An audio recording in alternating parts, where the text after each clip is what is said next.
Good morning વિદ્યાર્થીઓ. તો આપણો આજનો જે વિડિયો લેક્ચર છે વિદ્યાર્થીઓ તે આયનીકરણ એન્થાલ્પી પાર્ટ 2 બરાબર. આયનીકરણ એન્થાલ્પી રિટર્ન કાં તો આયનીકરણ એન્થાલ્પી બીજો જન્મ થયો તમારે જે કહેવું તે કહો. પરંતુ આજે આયનીકરણ એન્થાલ્પીનો આપણો જે બીજો વિડિયો છે આયનીકરણ એન્થાલ્પીનો બરાબર. લાસ્ટ વિડિયો લેક્ચરના અંદર આપણે આયનીકરણ એન્થાલ્પી અને તેના પર અસર કરતા પરિબળો જોયા. તો આયનીકરણ એન્થાલ્પી શું છે કે જે બાહ્યતમ કક્ષામાંથી એક ઇલેક્ટ્રોન મુક્ત કરવા માટે આપવી પડતી ઊર્જાને શું કે આયનીકરણ એન્થાલ્પી. તો એનો એકમ શું હતો? ઇલેક્ટ્રોન વોલ્ટ પર એટમ. તેની સંજ્ઞા શું હતી વિદ્યાર્થીઓ? ડેલ્ટા એચ આઈ હતી. આપણે ડેલ્ટા એચ કાં તો ડેલ્ટા એચ આઈ પણ આપણે ડેલ્ટા એચ આઈ કહીશું. ઓકે, તો ચાલો આપણે જોઈએ આયનીકરણ એન્થાલ્પી વિશે. તો અને એના પર અસર કરતા પરિબળો તે તમારે ખાસ જોવા. ચાલો તો આપણે આયનીકરણ એન્થાલ્પી વિશે ભણીએ. તો એમ કહેવાય વિદ્યાર્થીઓ કે પહેલા આપણે સમૂહની વાત કરી લઈએ, પછી આપણે આવર્તની વાત કરીશું. તો સમૂહમાં આયનીકરણ એન્થાલ્પી. તો ચાલો આપણે પહેલા સમૂહમાં સમૂહ 1 ની વાત કરીએ તો પછી તમને બીજો સમૂહ જાતે સમજ પડી જશે. સમૂહ 1. તો સમૂહ 1 માં તત્વો કયા આવે? લી, ના, કી, રબડી, સસ્તી. ઓકે, ચાલો ઇલેક્ટ્રોનની રચના વિદ્યાર્થીઓ હવે તમને ખબર જ છે કે આની કઈ આવે? 2s1 3s1 4s1 5s1 ને 6s1. તો હવે એ મને કહો તમે આના અંદર કેન્દ્રથી ઇલેક્ટ્રોન દૂર ગયો કે નજીક આવ્યો? ચાલો તમને યાદ હોય તમે ભોંપું દોરાવેલું. તો આમ હતું કંઈક. તો પરમાણુની ત્રિજ્યા વિદ્યાર્થીઓ વધતી હતી. તો જો અહીંયા તમારા આવશે આ લિથિયમ, સોડિયમ, પોટેશિયમ, રુબિડિયમ ને સીઝિયમ. તો કેન્દ્રથી ઇલેક્ટ્રોન દૂર થતો ગયો. તો વિદ્યાર્થીઓ જેમ તમારાથી તમારું ફેવરિટ પર્સન દૂર જાય તેમ શું થાય? પહેલા તો બહુ યાદ આવે, ની રેવાય એવું થાય. પણ પછી એક સમય તમને આદત પડી જાય ને કે ભાઈ ચાલશે, ફાવશે ને ભાવશે. બરાબર. તો આમાંથી પણ શું થશે કે કેન્દ્રથી ઇલેક્ટ્રોન દૂર થતો ગયો. બરાબર. તો આકર્ષણ બળ હું થયું ઘટતું ગયું. તો ઇલેક્ટ્રોન કાઢવો બી વિદ્યાર્થીઓ કેવો રહ્યો? સરળ ને. તો વિદ્યાર્થીઓ યાદ રાખો કે સમૂહમાં ઉપરથી નીચે તરફ જતા હું થયું સમૂહમાં ઉપરથી નીચે તરફ જતા શું થશે કે ઇલેક્ટ્રોનનું કેન્દ્ર પ્રત્યે આકર્ષણ બળ ઘટશે. તેથી આયનીકરણ એન્થાલ્પી શું થશે? આયનીકરણ એન્થાલ્પી ઘટશે. એટલે ટૂંકમાં તમે એમ કહી શકો કે આકર્ષણ બળ જેટલું ઓછું એટલે આયનીકરણ એન્થાલ્પી બી ઓછી. એટલે કે ઇલેક્ટ્રોન કાઢવા માટે તમારે ઊર્જા કેવી ઓછી આપવી પડે. ઓકે, આ વાત હતી સમૂહની. બરાબર, ઇઝી જતી. ચાલો તો એમ મને કહો કે ક્રમ કેવી રીતે આવશે? લિથિયમ, સોડિયમ, પોટેશિયમ, રુબિડિયમ અને સીઝિયમ. બરાબર. તો શું થશે? આમ આવશે ને. બરાબર. રુબિડિયમ તો કોના કરતા વધારે? સીઝિયમ. પણ એક વસ્તુ વિદ્યાર્થીઓ જોજો કે સીઝિયમ ની આયનીકરણ એન્થાલ્પી, સીઝિયમ ની વિદ્યાર્થીઓ તમારા જેઈ નીટ માટે સીઝિયમ ની આયનીકરણ એન્થાલ્પી સૌથી ઓછી. કેમ કે તમે જો સમૂહમાં પહેલા સમૂહમાં નીચે ગયા એટલે ફટ દઈને કોઈ બી ને ઇલેક્ટ્રોન આપી દે. જો એ યાદ રાખો કે સૌથી વધુ વિદ્યુત ધન તત્વ સીઝિયમ, સૌથી વધુ વિદ્યુત ધન તત્વ કોણ છે? આપણું સીઝિયમ. કોઈ બી ને ઇલેક્ટ્રોન આપી દે. જોયું નહીં કાઈ કોઈ હું ઇલેક્ટ્રોન કોઈ બી ને આપી દે ઇલેક્ટ્રોન સરળતાથી. કોણ? આપણો આ સીઝિયમ. એટલે કે સમૂહ ઉપરથી નીચે તરફ જતા આયનીકરણ એન્થાલ્પી ઘટશે. કારણ કે બાહ્યતમ કક્ષામાં રહેલા ઇલેક્ટ્રોનનું કેન્દ્ર પ્રત્યે આકર્ષણ બળ વધે. કે નવી કક્ષા ઉમેરાતી જાય જો દેખાય 2 3 4 5 6. તો ઇલેક્ટ્રોન હું તો દૂર જતો જવાનો. બરાબર. ચાલો આ તો બહુ ઈઝી હતું. હવે આપણે વાત કરવાના છે આવર્તમાં. બરાબર. આવર્તમાં ધ્યાન આપજો કે સમૂહમાં તો ઈઝી છે પણ આવર્તમાં ઘણા અપવાદો છે. બરાબર. આવર્તનું જો તમે શીખી જાઓ તો તમારા માટે સારું. ચાલો તો આવર્તમાં આયનીકરણ એન્થાલ્પી.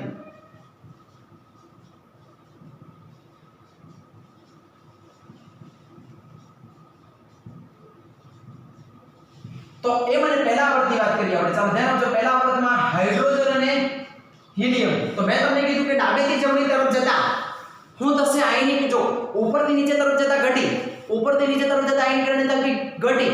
તો ડાબેથી જમણી તરફ જતા શું થશે?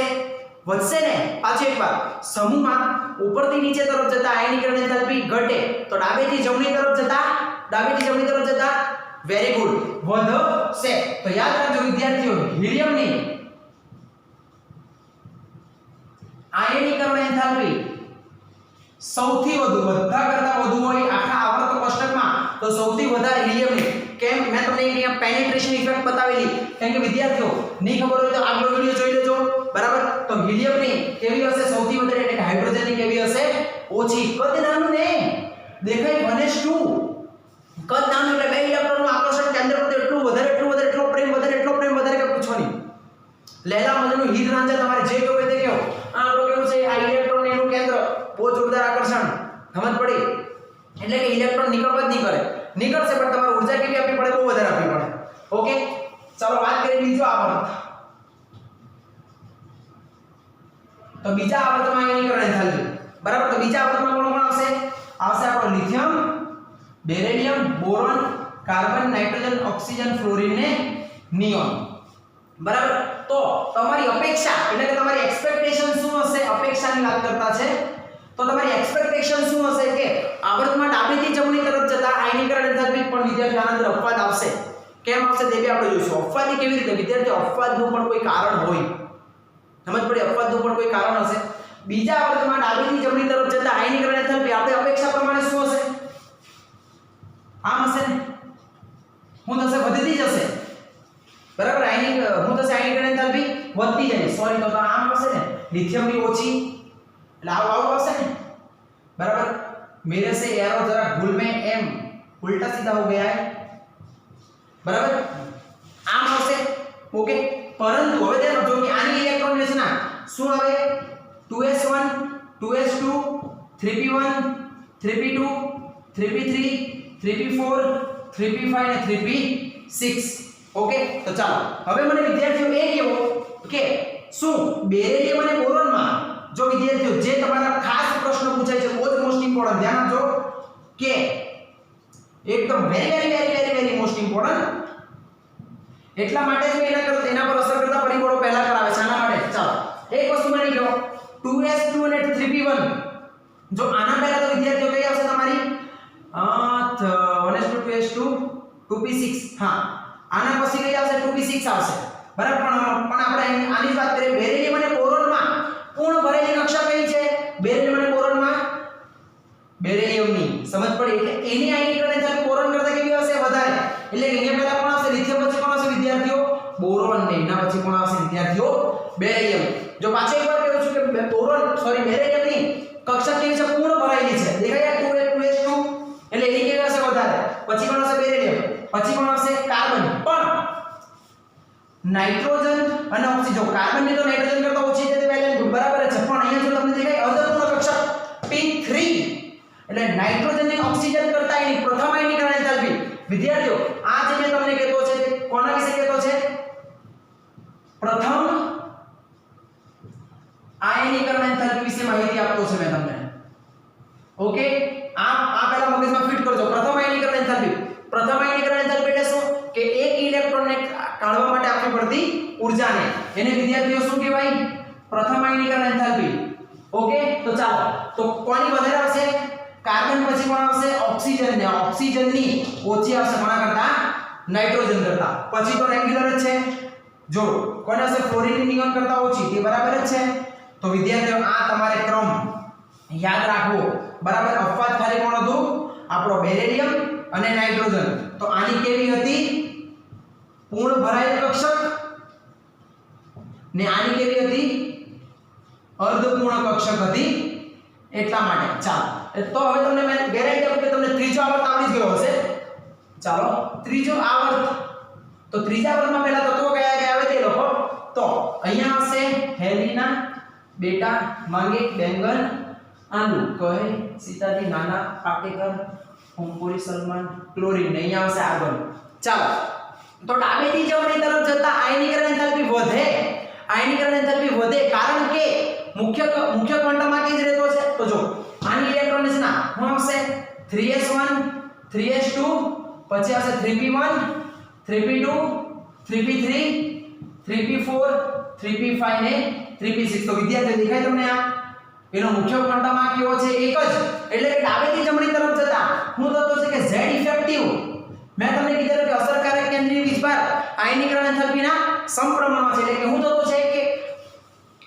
ઇલેક્ટ્રોન ઉમેરાતો જાય એટલે કે કેન્દ્રમાં ધન વીજભાર તો વધતો જ છે પણ ધન વીજભાર વધવાના કારણે મુખ્ય ક્વોન્ટમ એ જ છે તેથી બાહ્યતમ કક્ષામાં રહેલા ઇલેક્ટ્રોનનું કેન્દ્ર પ્રત્યે ખૂબ આકર્ષણ બળ વધતું છે તો ચાલો z ઇફેક્ટિવ વધે તો આયનીકરણ એન્થાલ્પી બી આયનીકરણ એન્થાલ્પી પણ વધે તો ચાલો ટ્રેન્ડ તમારા મગજમાં જ આવતો હશે बराबर सॉरी पांच फिर से गलती से मिस्टेक यही उम्र है कर ले गलती से मिस्टेक चलो तो હું આવશે વિદ્યાર્થીઓ આ આવવું જોઈએ બરાબર પણ નામના ના જો તમે આ કર્યું તો તમે ખોટા છો તો શું આવશે ચાલો સેમ આ જે ટ્રેન્ડ છે તો મેગ્નેશિયમ અને એલ્યુમિનિયમ માં વધારે કોની પ્રથમ આયનીકરણ એન્થાલ્પી પ્રથમ કોની વધારે આવશે મેગ્નેશિયમ ની વધારે આવશે એટલે અહીંયા એલ્યુમિનિયમ ની ઓછી કોના કરતા મેગ્નેશિયમ કરતા ચાલો હવે સિલિકોન ની તો બરાબર છે બરાબર પરંતુ અહીંયા ફોસ્ફરસ અને સલ્ફર માં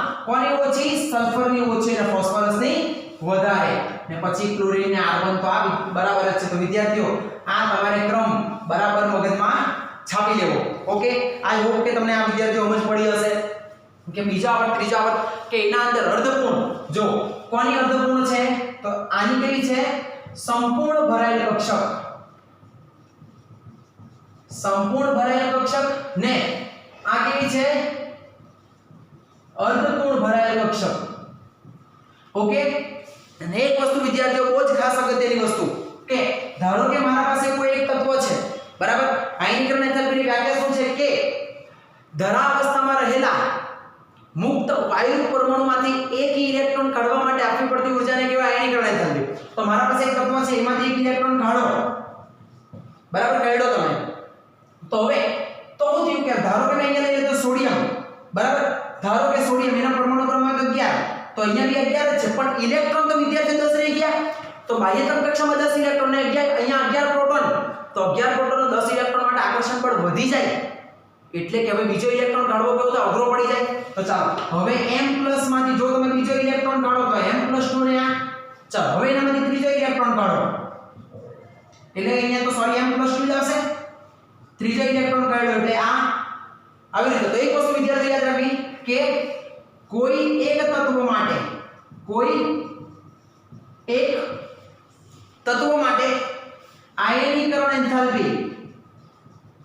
આયનીકરણ એન્થાલ્પીનો ક્રમ એટલે કે કોઈ એક જ તત્વ છે બરાબર એ આપણે આના હવે એક્ઝામ્પલ જોવાના છે કોઈ એક જ આયનીકરણ એન્થાલ્પી છે એક જ તત્વ તો એની વિદ્યાર્થીઓ યાદ રાખવી કે m+3 ની આયનીકરણ એન્થાલ્પી હંમેશા વધારે હશે કોના કરતા Mn+2 ને Mn+ કરતા એટલે કે ડેલ્ટા H I3 એ હંમેશા કેવી હશે ડેલ્ટા H I2 કરતા વધારે હશે અને ડેલ્ટા H1 એટલે કે જે વિદ્યાર્થીઓ ડેલ્ટા H1 હશે તે હંમેશા H2 અને H3 કરતા કેવી હશે ઓછી જ હશે ઓકે તો આના પર હવે આના બેઝ પર આપણે ક્વેશ્ચન સોલ્વ કરીએ ચાલો તો પહેલા હાફ ફિલ્ડ ને જે ફૂલ ફિલ્ડ છે એના પર આપણે થોડા ક્વેશ્ચન કરી લઈએ બરાબર ચાલો તો આપણે વાત કરીએ ઓક્સિજન અને નાઇટ્રોજન તો ઓક્સિજનનો પરમાણુ ક્રમાંક 8 ને નાઇટ્રોજનનો 7 તો આની ઇલેક્ટ્રોન રચના થાય 1s2 2s2 2p4 ને આની થશે 1s2 2s2 2p3 તો પ્રથમ આયનીકરણ એન્થાલ્પી વધારે કોની આવશે ઓક્સિજન અને નાઇટ્રોજનમાં કોની આવશે નાઇટ્રોજનની કારણ કે એની અર્ધપૂર્ણ ભરાયેલ કક્ષક તો પહેલી જે પ્રથમ આયનીકરણ એન્થાલ્પીની આપણે વાત કરીએ પ્રથમ આયનીકરણ એન્થાલ્પી તો પહેલો કોણ આવશે નાઇટ્રોજન પ્રથમ આયનીકરણ એન્થાલ્પીમાં પહેલો કોણ આવશે નાઇટ્રોજન અને પછી કોણ આવશે વિદ્યાર્થીઓ ઓક્સિજન પરંતુ હવે વાત કરો કે જો તમે એક ઇલેક્ટ્રોન કાઢ્યો બરાબર તો હવે અહીંયા હું રહી ગયું 2p3 ને અહીંયા વિદ્યાર્થીઓ હું રહી ગયું 2p2 એક ઇલેક્ટ્રોન કાઢી નાખ્યો જો એક ઇલેક્ટ્રોન કાઢ્યો તો બાહ્યતમ કક્ષામાં કેટલા ઇલેક્ટ્રોન એક કાઢે એટલે 3 અહીંયા એક કાઢે એટલે કેટલા રહ્યા 2 તો હવે મને કહો કે દ્વિતીય આયનીકરણ એન્થાલ્પી વધારે કોની આવશે દ્વિતીય કોની આવશે સ્વાભાવિક છે ઓક્સિજનની વધારે આવશે દ્વિતીય આયનીકરણ એન્થાલ્પી તો વધારે કોની આવશે કે જો હવે ઓક્સિજનની અર્ધપૂર્ણ કક્ષક થઈ ગઈ ને એટલે દ્વિતીય આયનીકરણ એન્થાલ્પી વિદ્યાર્થીઓ કોની આવશે ઓક્સિજનની વધારે આવશે. ઓકે, તો તમારે પહેલા ડાયરેક્ટલી લખી મૂકવાનું કે તમને પ્રશ્ન એવી રીતે પૂછાય કે ઓક્સિજન અને નાઇટ્રોજનમાં દ્વિતીય આયનીકરણ એન્થાલ્પી વધારે કોની, તો તમારે પછી અહીંયા તમે યાદ રાખશો, બરાબર. પણ આ કોઈ એક જ તત્વ માટે છે, બરાબર. અહીંયા તત્વો બંને કેવા છે, જુદા જુદા. તો પ્રથમ આયનીકરણ એન્થાલ્પી વધારે કોને આવી, નાઇટ્રોજન, કારણ અર્ધપૂર્ણ કક્ષક, અને દ્વિતીય આયનીકરણ એન્થાલ્પી વધારે કોને આવી, ઓક્સિજનની. ઓકે, તો ચાલો સેમ અહીંયા મેં તમને આ ટ્રેન્ડ કીધો હતો. હવે આપણે જરા ઇવન બીજા પ્રશ્ન સોલ્વ કરીએ. તો ધારો કે મારા પાસે છે બીજો n અને n+, તો આયનીકરણ એન્થાલ્પી, પ્રથમ આયનીકરણ એન્થાલ્પી વધારે કોની, પ્રથમ આયનીકરણ એન્થાલ્પી વધુ કોની, તો કોની આવશે, બધા ખોટા. ચાલો ધ્યાન આપજો કે તમે એમ વિચારજો, નાઇટ્રોજન છે, નાઇટ્રોજન મેં તમને જો આ શીખવાડ્યું છે કે કોઈ એક તત્વ માટે કોની વધારે આવશે, n+ ની જ. તમે કેવું વિચારશો ખબર કે અહીંયા n માં 7 એટલે કે 1:2, 2:2, 2p3, ને અહીંયા તમે શું વિચારશો 1:2, 2:2, 2p2. તમે એમ કહેશો કે સર અહીંયા અર્ધપૂર્ણ કક્ષક એટલે વધારે થાય, એટલે કેવો છે આયનીકરણ એન્થાલ્પી વધારે, પણ તમે અહીંયા બધા જ ખોટા, બરાબર. આ બહુ જ મોસ્ટ ઇમ્પોર્ટન્ટ છે વિદ્યાર્થીઓ, કે તમે એમ વિચારતા હશો કે n+ માં 2p2 છે, પણ ના વિદ્યાર્થીઓ, અહીંયા કેન્દ્રમાં પ્રોટોન કેટલા છે, 7, પણ ઇલેક્ટ્રોન જો કેટલા છે, 6, એટલે કે 6 ઇલેક્ટ્રોનનું 7 જે પ્રોટોન પ્રત્યે આકર્ષણ કેવું થઈ જાય, ખૂબ જ વધી જાય. સમજ પડી?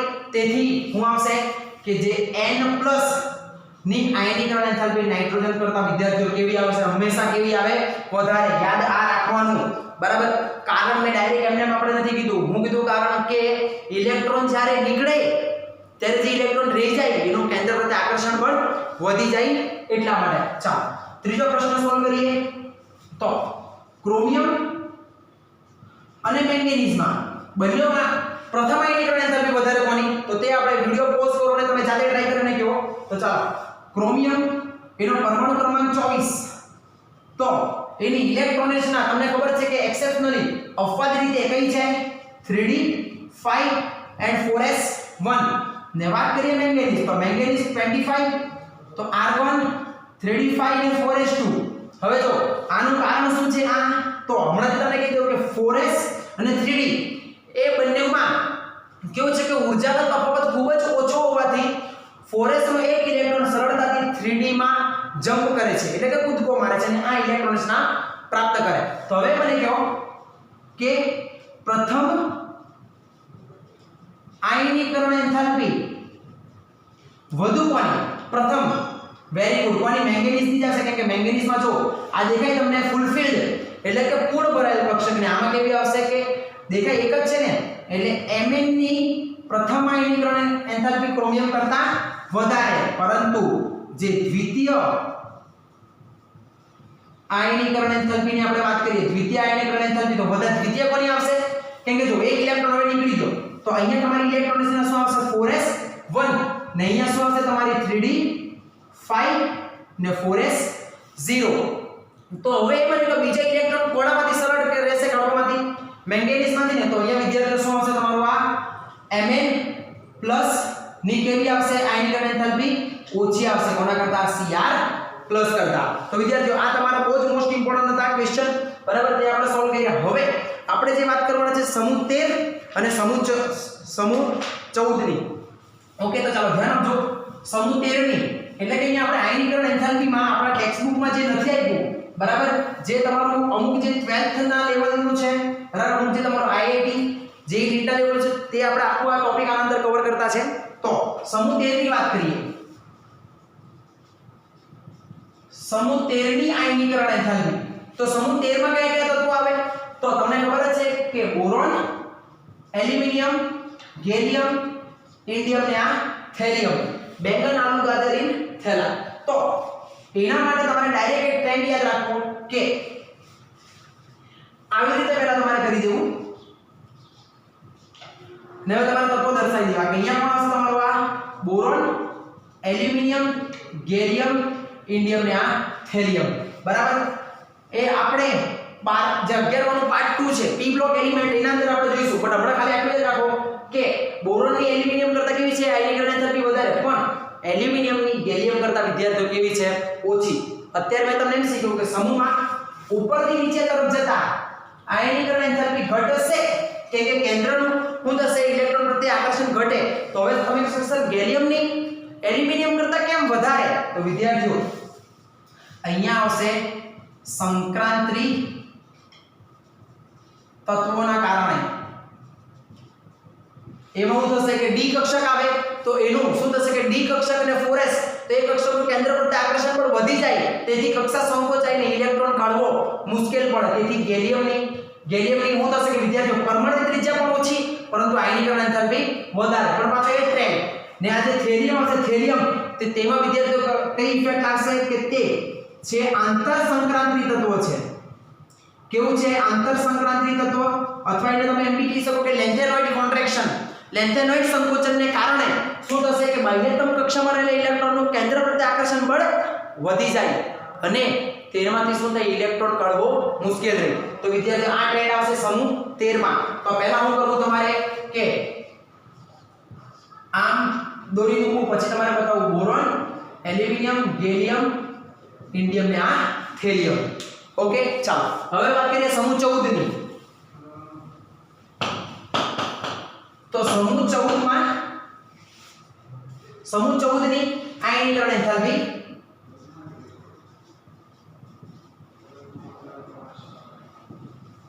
સમૂહ 14 ની આયનીકરણ એન્થાલ્પી તો એમાં તો રેગ્યુલર ટ્રેન્ડ છે પણ જરાક જ ફરક છે. કહે સીતાજી સુનો પ્રભુ.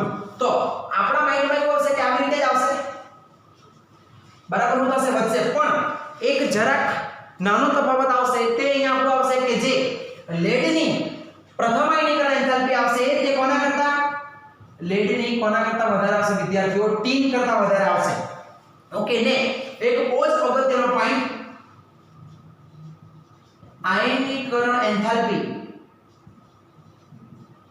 જેને આપણે એના વડે દર્શાવીએ ડેલ્ટા HI હંમેશા કેવી હોય ધન હોય છે. કેમ કે ઇલેક્ટ્રોનને કાઢવા માટે આપણે ઊર્જા આપવાના ને. જ્યારે તમે કોઈ પ્રણાલીને ઊર્જા આપો ત્યારે હંમેશા કેવી વિદ્યાર્થીઓ ધન હોય તે ઊર્જા શું કરે શોષણ કરે અને પછી ઇલેક્ટ્રોન મુક્ત કરે. બરાબર. તો વિદ્યાર્થીઓ આ આપણું આયનીકરણ એન્થાલ્પી વિશે ટોપિક હતો. બરાબર. આઈ હોપ કે મેં તમને બધું જ વસ્તુ બહુ ડીપમાં સમજાવ્યું છે. ઓકે ચાલો તો આયનીકરણ એન્થાલ્પી અહીંયા આપણું પૂરું થાય છે. બરાબર. તો નેક્સ્ટ વિડિયો લેક્ચરના અંદર આપણે જે ઇલેક્ટ્રોન પ્રાપ્તિ એન્થાલ્પી છે તે આપણે આવી રીતે જ આખું ડીપમાં જોવાના છે. Okay bye, take care. તો વિદ્યાર્થીઓ આ તમારા બહુ જ એકદમ આપણે અત્યાર સુધી શું જોયું તે અગત્યના મુદ્દા છે. બરાબર. એ તમારે એકવાર બરાબર પછાડી જે નોટ્સમાં છે તે અગત્યના મુદ્દા તરીકે આવી રીતે તમે હેડિંગ મારી દેજો.